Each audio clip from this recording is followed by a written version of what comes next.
नमस्कार दोस्तों, एक और नई वीडियो में आप सभी का स्वागत है। और जिस वैकेंसी का झारखंड के सभी लोग बेसब्री से इंतजार कर रहे थे, वो वैकेंसी आखिरकार झारखंड कर्मचारी चयन आयोग यानी कि जेएसएससी की तरफ से आ गई है दोस्तों।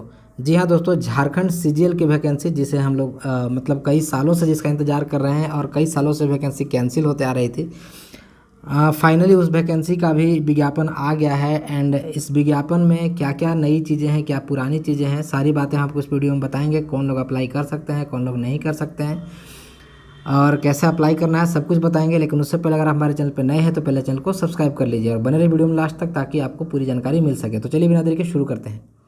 तो जैसा कि यहाँ पे तो पहले आप देख पा रहे होंगे, ये झारखंड का लोगो है दोस्तों, और ये झारखंड कर्मचारी चयन आयोग और उसका एड्रेस, ईमेल आईडी, सारा कुछ।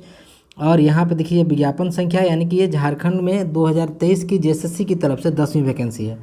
यहाँ पे नाम देखिए, झारखंड सामान्य स्नातक योग्यताधारी संयुक्त प्रतियोगिता परीक्षा 2023 नियमित रेगुलर, झारखंड ग्रेजुएट सामान्य, Jharkhand general graduate level combined competitive examination 2023, इसका फुल फॉर्म हो गया, जो कि शॉर्ट फॉर्म है JGGLCCE, ठीक है। एंड सबसे पहले आपका जो वैकेंसी के बारे में है वो सबसे पहले आ जाता है परीक्षा का शुल्क, यानी कि ये 100 रुपये इसमें फ़ी लगने वाला है जनरल ओबीसी ईडब्ल्यूएस के लिए, एंड 50 रुपये एसटी एससी के लिए, ठीक है। और जिन्होंने पहले फॉर्म भरा हुआ था 21 में, उन लोगों को देखिए यहाँ पे विज्ञापन संख्या 5/21 में जिन्होंने फॉर्म भरा हुआ था, उन लोगों को फ़ी नहीं लगेगा अगर वो अपना पुराना वाला रजिस्ट्रेशन नंबर देते हैं तो, ठीक है। अब ये जो वैकेंसी है इसमें बहुत सारे पद हैं, और बात करें अगर वैकेंसी में कि कौन लोग अप्लाई कर सकते हैं, यहाँ पे देख लीजिए भारत के नागरिकों से पूरे, मतलब ये जो 60-40 वाला लोचा है ये इसमें भी है। तो कुल मिलाकर के बात करें तो पूरे भारत के लोग इसको अप्लाई कर सकते हैं, ऐसा नहीं है कि सिर्फ झारखंड वाले ही अप्लाई कर सकते हैं। हाँ, झारखंड के जो gender EWS OBC ST SC के जो कैंडिडेट हैं, उन लोगों को अगर आरक्षण का लाभ लेना है तो उन्हें अपना झारखंड का स्थानीय प्रमाण पत्र देना होगा, उसके बाद ही उसका इनको लाभ मिलने वाला है, ठीक है दोस्तों। नेक्स्ट बात करें हम लोग वैकेंसी की, तो वैकेंसी बहुत बाहरी संख्या में आई हुई है, मतलब कहें तो 2025 की संख्या में वैकेंसी आई है। एंड किस किस पद के लिए कितनी आई है वो यहाँ पे देख लीजिए। सहायक पर शाखा पदाधिकारी, यानी कि सचिवालय सहायक के नाम से नॉर्मली हम लोग इसको जानते हैं, इसकी 863 वैकेंसी है, तो बहुत बड़ी संख्या में कह सकते हैं कि वैकेंसी है। उसके बाद आप देखिएगा कनीय सचिवालय सहायक, इसकी 335 वैकेंसी है।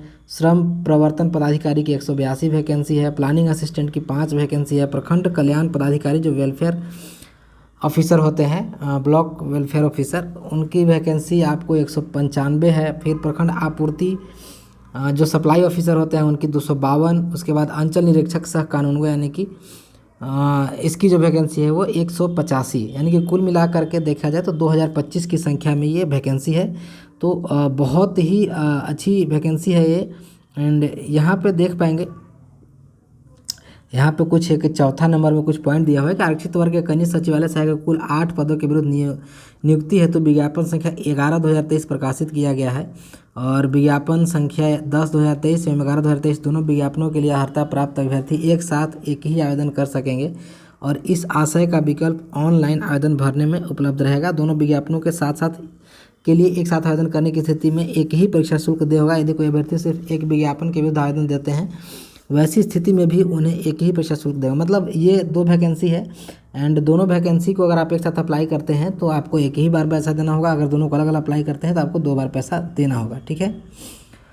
अब बात करें हम लोग इसमें ये शैक्षणिक योग्यता क्या चाहिए दोस्तों, तो जो भी वैकेंसी है यहाँ पे देख लीजिए। जो सहायक पर शाखा पदाधिकारी ये लेवल 7 की नौकरी है, एंड ग्रुप बी की ये नॉन ग्रेजुएटेड पोस्ट है। उसके बाद आप ये देखिए बाकी तो लगभग लेवल 6, ये कनीय सचिवालय ये लेवल 2 की है, एंड ये पे लेवल 6 की है। श्रम प्रवर्तन पदाधिकारी 5 लेवल 5 की है। प्लानिंग असिस्टेंट लेवल 6 की है।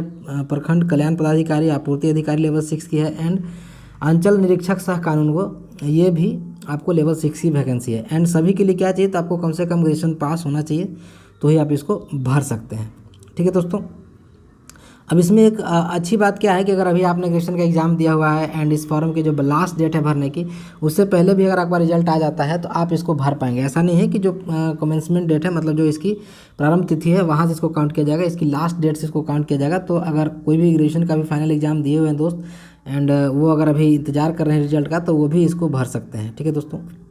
आयु सीमा की बात करें तो आयु सीमा की जो कट ऑफ डेट है वो आपको इसमें छूट दी गई है एक तरह से कहा जाए तो। इसकी जो न्यूनतम एज की कट ऑफ डेट है वो तो 1/8/2023 है, लेकिन मैक्सिमम की जो कट ऑफ डेट है वो 1/8/2019 रखी गई है। मतलब कि आप जो पहले से चूँकि वैकेंसी कैंसिल होते आई है आप सभी को पता है, तो जिन्होंने पहले भी भरा हुआ था अगर उनका एज ख़त्म हो गया है तो भी उनको मौका दिया जा रहा है इस वैकेंसी में। ठीक है दोस्तों, अब बात करें कि उम्र रखी कितनी गई है, तो उम्र मिनिमम 21 साल रखी गई है एंड मैक्सिमम जनरल ओबीसी के लिए 35 वर्ष, जनरल के लिए जनरल और ईडब्ल्यूएस के लिए 35 वर्ष, BC1 BC2 के लिए 37 वर्ष, महिलाओं के लिए जो कि ईडब्ल्यूएस जनरल और BC1 BC2 से बिलोंग करती हैं उनके लिए 38 साल, और ST SC पुरुष महिला दोनों के लिए 40 साल। और इसमें भी आपको मान के चलिए 19 से 23 का सफ़र अगर देखें तो 4 साल का आता है, तो लगभग आपको 4 साल इसमें और ऐड कर सकते हैं।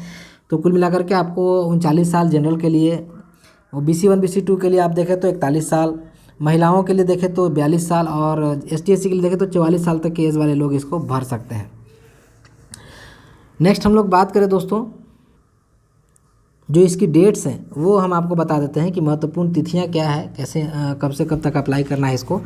तो रजिस्ट्रेशन जो शुरू होगा इसका वो 20/6/2023 से 19/7/2023 तक, यानी कि इसको अप्लाई करने की जो डेट है वो 20/6 से 19/7 तक करना है। परीक्षा शुल्क पे करने के लिए, मतलब पेमेंट करने के लिए जो लास्ट डेट है वो 21 रखी गई है एंड फोटो सिग्नेचर अपलोड करने के लिए 23 रखी गई है।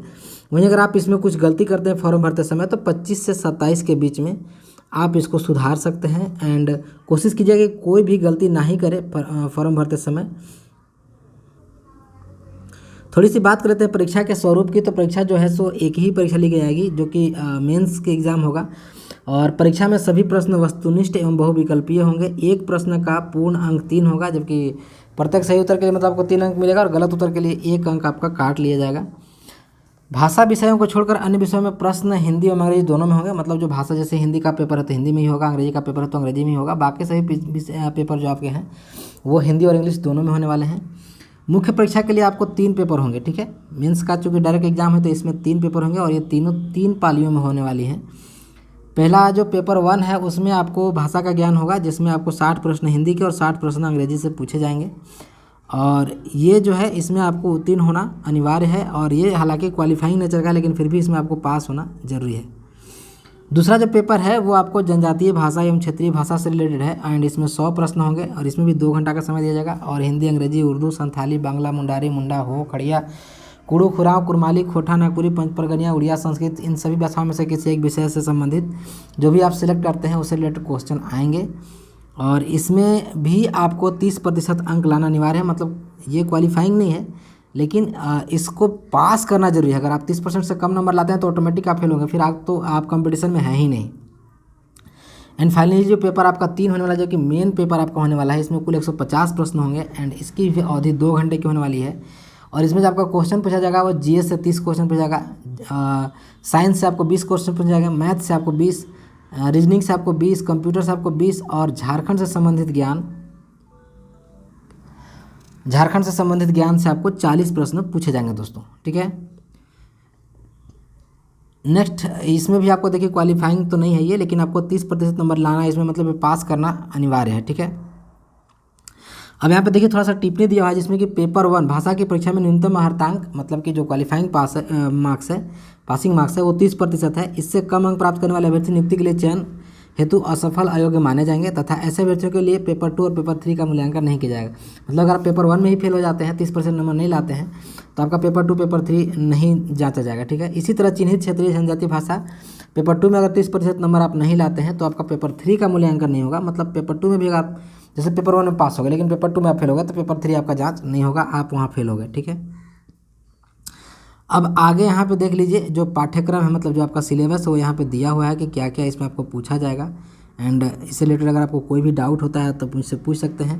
कई बार क्या होता है दोस्तों कि जो हमारे व्यूअर्स हैं वो कुछ मतलब वैकेंसी से हट के आगे और पीछे की बातें पूछने लगते हैं, तो वो तो खैर मैं नहीं बता सकता दोस्तों, लेकिन जो इस एडवर्टीज़मेंट में है अगर वो उसमें से कोई बात अगर आपको नहीं समझ में आ रही है एंड कोई डाउट होता है तो आप उससे रिलेटेड कोई भी चीज़ मुझसे पूछ सकते हैं, मैं आपको बताने की पूरी कोशिश करूँगा। एंड कैसी लगी वीडियो कमेंट करके जरूर बताइएगा। वीडियो को दोस्तों के साथ शेयर कर दीजिएगा, लाइक कर दीजिएगा एंड चैनल को सब्सक्राइब कर दीजिएगा। थैंक यू, जय हिंद।